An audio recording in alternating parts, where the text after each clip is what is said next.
Türkiye uçuşları başlıyormuş.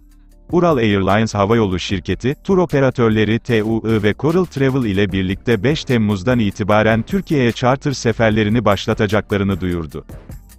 Ural Airlines şirketinden yapılan açıklamada, Ural Airlines, 5 Temmuz'dan itibaren Türkiye'ye charter uçuş programlarını başlatabilmeleri için TUI ve Coral Travel tur operatörlerine kanatlarını açıyor. Turistler, Moskova ve Yekaterinburg'dan Bodrum ve Dalaman'ın yanı sıra, Moskova, Yekaterinburg, St. Petersburg, Kazan, Rostov-na-Donu, Çelyabisk, Kaliningrad ve Moskova yakınlarındaki Çukovski'den Antalya'ya uçabilecek denildi. Rusya, epidemiyolojik durum nedeniyle 15 Nisan'dan itibaren Türkiye'ye olan uçuşlara getirdiği kısıtlamaları 22 Haziran'da kaldırmıştı.